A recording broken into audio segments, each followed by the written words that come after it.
রাত 12টা বাজতেই প্রীতম আমার বাড়িতে চলে আসে। কারণটা ছিল আমার ছিল বার্থডে, আর বার্থডে প্রথম কেকটাই কাটিং করে আমি প্রীতমের কেক দিয়ে স্টার্ট হয়। তো থ্যাংক ইউ প্রীতম ভাই। ও প্রত্যেকবারই আমার বাড়িতে চলে আসে, হয় গিফট নেই নাহলে কেক নেই, প্রত্যেকবার। থ্যাংক ইউ সো মাচ ভাই, লাভ ইউ। তারপরে সকাল হতেই আমি চলে যাই ওয়ার্কআউটে। বার্থডের দিন ওয়ার্কআউট করব না তা তো হতে পারে না, আর তাই আমি বার্থডে ওয়ার্কআউটটা স্টার্ট করি ব্যাক ওয়ার্কআউট থেকে। কারণ পিছন থেকে অনেক লোক অনেক রকম কথা বলে, সেই জন্য ব্যাক স্ট্রং করা হেভি দরকার, তোমরা সবাই জানো সেটা। তো এই আমার ল্যাট পুল ডাউনে ছিল 4 সেট, টি বারে ছিল 6 সেট, আর তারপরে হাইপার এক্সটেনশন করি আমি 3 সেট করে। আমার ব্যাকের ওয়ার্কআউটটা ফিনিশ করেই চলে যায় বাইসেপসে।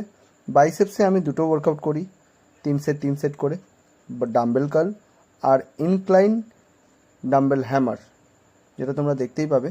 আর তোমাদেরকে বলে দিই, বিয়ন্ড জেনেটিক্সে কোনো যদি প্রোডাক্ট তোমরা পারচেস করতে চাও তাহলে আমার কুপন কোড অ্যাপ্লাই করে এক্সট্রা ডিসকাউন্ট তোমরা পেয়ে যাবে, আমি ক্যাপশনে দিয়ে দেবো।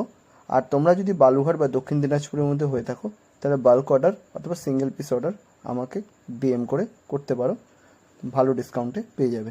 তারপরে কি, তারপরে মর্নিং ব্যাচের বার্থডে সেলিব্রেট করা স্টার্ট হয়।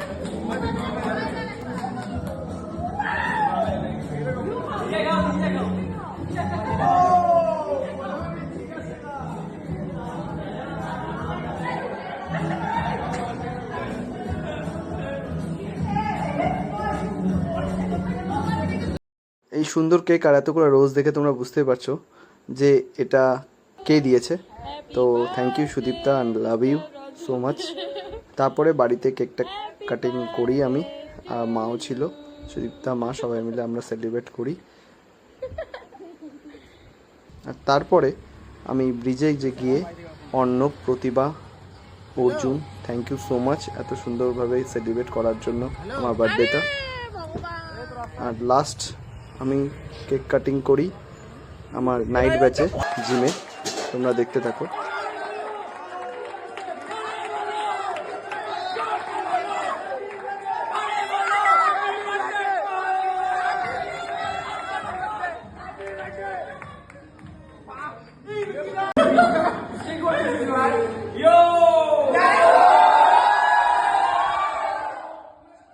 থ্যাংক ইউ সো মাচ সবাইকে এত সুন্দরভাবে সেলিব্রেট করার জন্য, আমার জিমের ভাইরা বন্ধুরা যারা যারা ছিল, আর এইভাবে আমার পাশে থাকো। থ্যাংক ইউ সো মাচ সবাইকে।